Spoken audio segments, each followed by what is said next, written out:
ان کے جو بینک لوٹنے کا یہ پیسے، یعنی ان کا مقصد یہ نہیں ہوتا کہ یہ بینک لوٹ کر عیاشی کرنی ہے، انہوں نے یہ اپنے نظریات کے مطابق لوٹ کر وہاں پہ ان کا خیال یہ ہوتا ہے کہ ہم بڑے مقصد کے لیے چھوٹی برائی جائز ہے، اس لیے یہ لوگ ہیں۔ تو جو کمیٹڈ لوگ ہوتے ہیں ان کو یعنی پکڑتا ہے پولیس کے لیے پرابلم کیا ہے کہ جب آپ پیشہ ور پکڑے گئے ڈکیت ہوں یا کوئی پیسے کے ساتھ، تو اس نے مجھے بتایا، اس نے کہا کہ جو پروفیشنل یعنی پیشہ ور یہ ڈکیت ہوتے ہیں، ان کو جب ہم پکڑ کے انویسٹیگیشن شروع کرتے ہیں تو ہمیں فوراً پتہ چل جاتا ہے کہ یہ پیشہ ور ہے۔ کیوں؟ کیونکہ وہ ایک دوسرے پر فوراً ڈالنا شروع کر دیتے ہیں، میرا قصور نہیں تھا، اس کا تھا، اس کا قصور میرا نہیں تھا، اس کا تھا، فلاں کا تھا، ہمیں فلاں نے کہا۔ مطلب وہ ہر بندہ جو گینگ پکڑے گئے 3 4 20 4 جتنے بھی، وہ ایک دوسرے پر ڈال کے خود کو معصوم ثابت کرتے ہیں کہ اس کو سزا زیادہ ہو جائے، ہمیں کم ہو جائے، انہیں اپنی اپنی پڑ جاتی ہے۔ تو یہ فوراً پتہ چل جاتا ہے کہ یہ پیشہ ور باقاعدہ کرمنل ہیں، تو ان کے ساتھ ویسے ہی یعنی وہ انویسٹیگیشن ہوگی، وہ اپنا تیار کر کے عدالت میں آگے سزا ہو جائے گی، ختم کہانی۔ لیکن وہ کہتا ہے پرابلم کہاں پڑتی؟ پرابلم وہاں پڑتی ہے کہ آپ نے گینگ پکڑ لیا بینک لوٹتے ہوئے، اب وہ جو 4 یا 3 لوگ پکڑے ہیں، وہ کہتا ہے کہ جب علیحدہ انویسٹیگیشن شروع ہوئی تو وہ اپنے اوپر لیتے ہیں سارا کچھ، وہ کہتے ہیں کہ میرے ساتھ والے کا قصور نہیں تھا، میرا قصور تھا۔ جب یہ ہوتا ہے انویسٹیگیشن ابتدائی میں کہ وہ 3 4 لوگ پکڑے گئے اور وہ جرم کو اپنے سر لے رہے ہیں اور باقیوں کہہ رہے ہیں اس کا قصور نہیں تھا، میرے ساتھ والے کا قصور نہیں تھا، یہ پہلی چیز ہوتی ہے جس پر وہ کہتے ہیں، وہ انویسٹیگیشن پولیس جب وہ اندازہ لگاتے ہیں کہ یہ ڈکیتی نہیں ہے، صرف یہ کچھ اور ہے، یہ کوئی لارجر کاز کے لیے ڈکیتی کر رہے ہیں، یہ زیادہ کمپلیکیٹڈ ہے، بہت خطرناک ہے۔ اصل خطر وہ پرابلم ہوتے ہیں ریزالو کرنا، ایسے کیسز کو پر یعنی مکمل ریزالو کرنا، اصل پرابلم وہ ہوتی ہے کہ آپ نے ڈکیت پکڑ لی ہے، ہر کہہ رہا ہے میرا قصور ہے، ساتھ والے قصور ہی کو نہیں۔ یہ دیکھو آئیڈیالوجیکلی کمیٹڈ لوگ ہیں، یہ کچھ اور کر رہے ہیں، ڈکیت نہیں ہے، یہ زیادہ خطرناک لوگ ہیں۔ تو مطلب ہے کہ جو پیشہ ور ڈکیت ہوں گے ایک دوسرے پہ ڈالیں گے۔ عمر عطا بندیال کیا کر رہا ہے؟ اس نے اپنے ساتھی کو ٹرک کے نیچے دے دیا۔ مظاہر اب بندیال کے ساتھ کیا کرے گا؟ وہ اس کو ٹرک کے نیچے دے گا۔ منیب کیا کرے گا؟ وہ بھی ٹرک کے نیچے دے گا۔ چیف جسٹس لاہور ہائی کیا کرے گا؟ لاہور ہائی کورٹ وہ داماد کو بچانے کے لیے کسی کو بھی ٹرک کے نیچے دے دے گا، اس کو کوئی اور دے دے گا۔ بشرا بی بی عمران خان کو ٹرک کے نیچے دے دے گی، عمران خان بشرا بی بی کو ٹرک کے نیچے دے دے گا۔ It is as simple as that. اچھا، یہ جو ہے آج خبر یہ بھی ایسے تور کے ویلاگ میں عمران بتا رہا تھا، نوجوان ایک، کہ قائد فائز عیسیٰ سے مافیا کسی بہت اہم شخصیت نے آلریڈی شروع ہے۔ اب وہ سب کو اپنی اپنی پڑ گئی ہوئی ہے، سب کو اپنی اپنی پڑ گئی ہوئی ہے۔ اچھا، کسی کو یہ خیال نہیں آ رہا کہ 9 مئی میں یہ تو جو ہوا بچ گئے نا، یہ جو اپیلیں کر رہے ہیں اس وقت کہ 9 مئی کے لوگوں کے ساتھ بڑا ظلم ہو رہا ہے، بڑا ظلم ہو رہا ہے، بڑا ظلم ہو رہا ہے، ان میں سے کوئی یہ سوچنے کو تیار نہیں ہے کہ 9 مئی کو اگر یہ لوگ اپنے ارادے میں کامیاب ہو جاتے تو حشر کیا ہوتا، کیا ہو چکا ہوتا اب تک۔ 9 مئی کو اگر یہ لوگ اس آرڈر کو توڑ دیتے، یعنی جو یہ کرنے نکلے تھے، آج کی تاریخ تک دنیا میں کوئی کیلکولیٹر ہی ایجاد نہیں ہوا جو ہم ایگزیکٹ ہم فگر بتا دیں کتنے لوگ ہلاک ہو چکے ہوتے۔ یہ ختیجہ شاہ کی تعارف ہو گیا ہے نا، کس طرح کا لب و لہجہ ہے۔ اس طرح کی عورت کے نیچے آپ لاہور کی مثال کے طور پہ ساری پولیس دے دیں اور لا انفورسز دے دیں، اس ختیجہ شاہ نے کیا کرنا تھا؟ 2 لاکھ بندہ تو اس نے نارکلی چوک پہ مار چکی ہوتی ہے اب تک فائرنگ اسکواڈ کے سامنے۔ یعنی یہ اس طرح کے بے رحم لوگ ہیں۔ یہ اگر کامیاب ہو جاتے، کوئی سوچ رہا ہے کہ پھر کیا حال ہوتا ملک کا، جہاں پہ نیوکلیر پڑے ہوئے ہیں ایسٹس، دنیا نے اب تک کیا کر، یعنی ناقابل تصور بھی تباہی ہو چکی ہوتی ہے اب تک اگر یہ کامیاب ہو جاتے، کوئی نہیں سوچ رہا۔ اچھا، اب آ جائیے عمران خان اور بشرا۔ اگر آپ ویلاگ دیکھ رہے ہیں میرے، تو میں تو آپ کو 2 یعنی کم از کم بھی 2 سال سے ایک ہی بات کیے چلا جا رہا ہوں، یہ سارے ڈکیت ہیں، یہ سارے رنگ باز ہیں، کوئی ان میں انقلابی نہیں ہے، ان میں سے کسی کے پیر نہیں ہیں، یہ سارے ٹٹو ہیں، یہ سارے چور ہیں۔ اور عمران خان بشرا بی بی کے بارے میں بھی پہلے دن سے میں گزارش کی، شادی ہے ہی نہیں، یہ ختم ہونی ہی ہونی ہے۔ دیکھیں، جس بھی رشتے کی بنیادی لالچ ہے وہ تبھی تک قائم رہے گا نا جب تک وہ لالچ قائم رہے گا۔ بشرا کو کیا لالچ تھا عمران خان سے؟ ایک تو ظاہر ہے پیسہ، طاقت، اور دوسرا یہ کہ عمران خان، اچھا وہ اپنے شوہر کو چھوڑ رہی ہے، 5 بچوں کو چھوڑ رہی ہے، ان دادی ہے، نانی ہے، یہ سب کچھ کرنے کے باوجود وہ ہمارے جیسی سوسائٹی میں، ایک تو ہے نا چلو آپ اوپن سوسائٹی کا بھی بڑا ایک ویسے مغالطہ ہی ہے۔ ہمارے ہاں بہت گوروں کے بارے میں مثال کے طور پہ بڑی غلط فہمی ہے کہ جی انگریزوں میں یہ ہو جاتا ہے کہ وہ ہر لوگوں میں نہیں ہوتا، یہ نہیں ہوتا کہ آپ 3 لوگ دیکھیں جا کے کہ ایک وہ ایکس وائف، وہ بندہ کی ایکس وائف ہے اور وہ اس کے نئے ہسبینڈ کے ساتھ یا بوائے فرینڈ کے ساتھ بیٹھا ہوا چائے کافی پی رہے ہیں، نہیں ہوتا ایسا دنیا میں کہیں۔ ہاں چند لوگ ہیں، وہ چند لوگ تو پاکستان میں بھی ہیں، خاور مانے کا یہ مثالیں ہیں، یہ پاکستان کے ہیں، گورے تو نہیں ہیں وہ۔ اس طرح کے یعنی یعنی ہمارے یہاں ایک اور بڑی غلط فہمی مثال پہ چرچل کے بارے میں بڑی غلط فہمی ہے کہ جی بہت وہ بڑی اس کی عزت ہے اور بڑے وہ بہت بڑا آدمی تھا. کوئی بڑا آدمی نہیں تھا وہ. چرچل کی برطانیہ میں تو کوئی وہ دوسری جنگ عظیم کے دوران بھی ان پاپولر ہی تھا, اور جیسے ہی وہ جنگ ختم ہوئی ہے اگلے الیکشن میں اس کو برطلاق شکست ہوئی ہے چرچل کو. یعنی 500,000 لوگ جو بنگال میں مرے, اس کے علاوہ گریک ریزسٹنس ہو رہی تھی during the second world war, اور اس نے وہاں پہ جو جس طرح سے کرش کیا تھا وہ انتہائی غیر انسانی تھا. بلکہ میں آپ سے گزارش کروں کہ ساؤتھ افریقہ کا ایک کرنل کا اس نے کورٹ مارشل کروا دیا تھا. کیوں؟ کیونکہ اس نے ایک پورے گاؤں پر کیمیکل جو ہتھیار ہے وہ چلانے سے انکار کر دیا تھا. اس کا کورٹ مارشل چرچل نے کروایا تھا. بائی دا وے چرچل عورتوں کے ووٹ ڈالنے کے بھی خلاف تھا. تو یہاں پہ کبھی اس کی اس طرح سے وہ نہیں رہی پسندیدگی جو پاکستان میں تصور ہے کہ وہ یہ مارگریٹ تھیچر کے زمانے سے زندہ ہونا شروع ہوا ہے دوبارہ سے. فاکلینڈ کی جب وار ہوئی تھی تو پھر چرچل, یہ وہ چرچل ہے ہالی ووڈ کا ڈراموں کا جن کو ہم لوگ دیکھتے ہیں کہ جی وہ بڑا, ورنہ الیکشن نہ جیتتا یہاں پہ. خیر چلے, وہ ان غلط فہمیوں میں غلط فہمی ہے کہ یہ انگریزوں میں بڑا ہوتا ہے جی کہ وہ تو اس کی شادی تھی اب اس نے اس سے شادی کر لی. یہ جو بشرا بی بی نے کروایا ایک دوسرے کے ساتھ بیٹھے ہوئے, وہ کل بھابھی تھی آج وہ بیوی بھی ہے, وہ اس کی بیوی تھی بھابھی تھی, یہ بےغیرتی ہے. وہ انگریزوں میں بھی اتنی ہی بڑی بےغیرتی ہے, بہت بڑی بےغیرتی ہے. جس طرح وہاں بےغیرتی ہے اس طرح یہاں بےغیرتی ہے. لیکن غلط فہمی ہے لوگوں میں. چلے خیر, اینی وے, تو بشرا بی بی کا اب ان کے درمیان اب اس کو اپنی اولاد کی پڑی ہوئی ہے, بیٹوں کی, جن ابراہیم مانے کا انہوں نے جو کرپشن کی ہوئی ہے, وہ اس سے کہے گی تیری وجہ سے میری اولاد پھنس رہی ہے, ان کو بچا. وہ کہے گا میں خود جیل میں جا رہا ہوں, اپنے آپ کو نہیں بچا سکا, تیری اولاد کو میں کیا بچاؤں. اچھا, پھر یہ کہ جو کچھ عمران خان کرتا رہا ہے وہ اس کے تعویذوں گھنٹوں اور اس کے وہ جادو پر کرتا رہا ہے کہ فلاں کا نام اس سے شروع ہوگا, فلاں کا نام اس سے شروع. کیا معلوم کہ پختونخوا اور پنجاب کی اسمبلیاں بشرا کے کہنے پہ توڑی ہوں اس نے, کیا معلوم. تو اب وہ کہے گا نا کہ تیرے کہنے پہ میں نے اسمبلیاں, میں نے تو پرویز لائی کی نہیں سنی کسی نے, تو نے میرا بیڑا غرق کروا دیا. وہ آگے سے کہے گی کہ تو سیاستدان, مطلب یہ وہ شروع ہو گیا.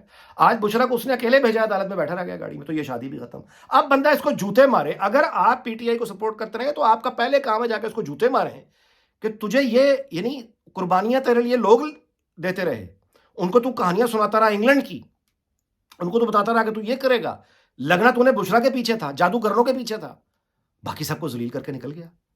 تو ایسے لوگوں کو پھر فواد چودھری ذلیل کیوں نہ کرے, ایسے لوگوں کو پھر بشرا خود بھی ذلیل کیوں نہ کرے. کبھی تھے ہی نہیں ایک دوسرے کے. ٹھگوں کا, ضمیر فروشوں کا ٹولہ, یہ جدھر بھی بیٹھے ہوئے تھے انہوں نے مل کے لوگوں کو بیوقوف بنایا.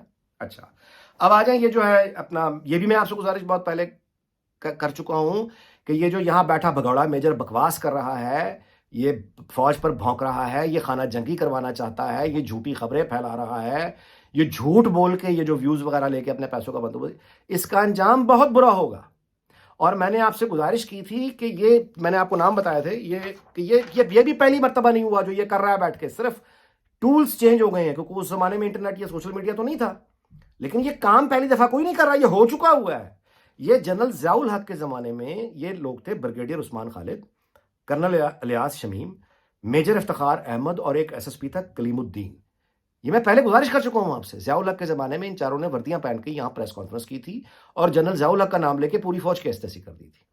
ان لوگوں میں صرف ایک کرنل الیاس شمیم تھا جس کو محترمہ بینظیر بھٹو نے اللہ جانے کیسے معافی لے دی تھی, کیونکہ انہوں نے خود بھی ظاہر ہے بہت کمپرومائزز کیے ہوں گے, تو اس کی کہیں انہوں نے اس کی, تو colonel Ilyas Shamim was the only man جس کو واپس لے جانے میں وہ کامیاب ہو گئی تھی, چلا گیا تھا اور اس کو پر اسٹیل مل کا چیئرمین لگایا تھا. باقی یہ تینوں یہیں مرے تھے, واپس ہی پہ گئے تھے.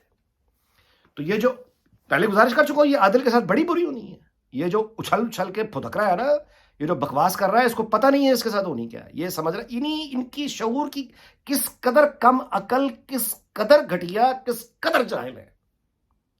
وہ پتہ ہی نہیں کہ خودکشی کے کس راستے پہ چل رہا ہے. چل پڑا. اب کیا ہوا ہے, سارے کے سارے سوشل میڈیا سسپینڈ, بلاک. وہ جھوٹ بول کے جو آمدنی لاتا تھا وہ آمدنی گئی, آگے کرے گا اگلے پھر بلاک کروائیں گے. بھیک مانگ رہا ہے, ابھی سے شروع کر دیا بھیک مانگنا. اب بھیک مانگ رہا ہے, اپیلیں کر رہا ہے کہ پوری دنیا میں جو لوگ ہیں وہ میری مالی امداد کرے, میں تو آپ کا جہاد لڑ رہا ہوں. ٹائیں ٹائیں فش, خدا کی قسم 1-2 سال بھی نہیں چلا, ہفتوں میں گر کے بھیک مانگنے پہ آ گیا ہے.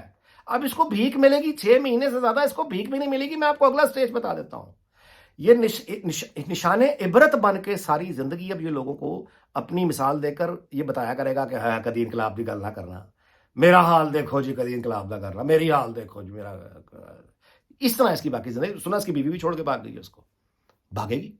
ان لوگوں کے لیے کیا ہے,